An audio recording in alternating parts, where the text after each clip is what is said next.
أعوذ بالله من الشيطان الرجيم. بسم الله الرحمن الرحيم.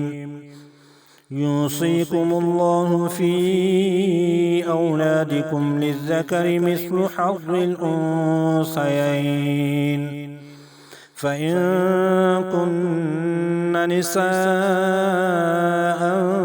فوق اثنتين فلهن ثلثا ما ترك، وإن كانت واحدة فلها النصف، ولأبويه لكل واحد منهما السدس مما ترك إن كان له ولد، فإن لم يكن له ولد وورثه أبواه فلأمه الثلث، فإن كان له إخوة فلأمه السدس من بعد وصية يوصي بها أو دين. آباؤكم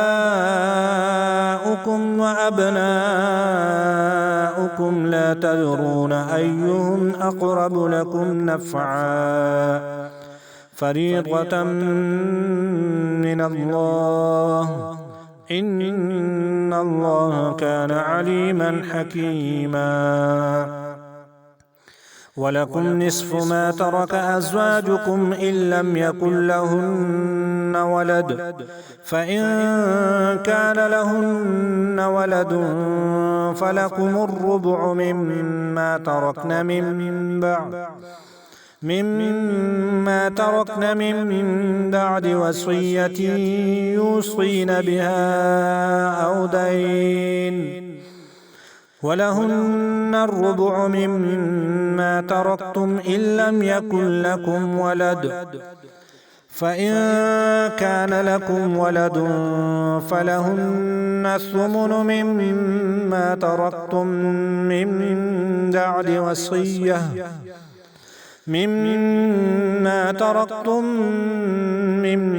بعد وصية توصون بها أو دين.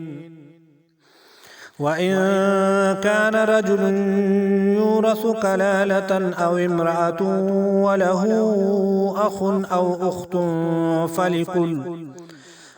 أخت فلكل واحد منهما السدس، فإن كانوا أكثر من ذلك فهم شركاء في الثلث من بعد وصية يوصى بها أو دين غير مضار، وصية من الله، والله عليم حليم. تلك حدود الله، ومن يطع الله ورسوله يدخله جنات تجري من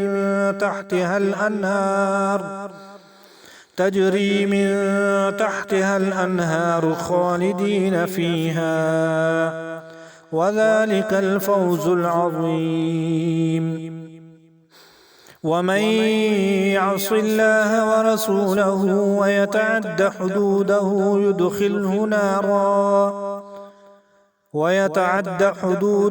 يدخله نارا خالدا فيها، وله عذاب مهين.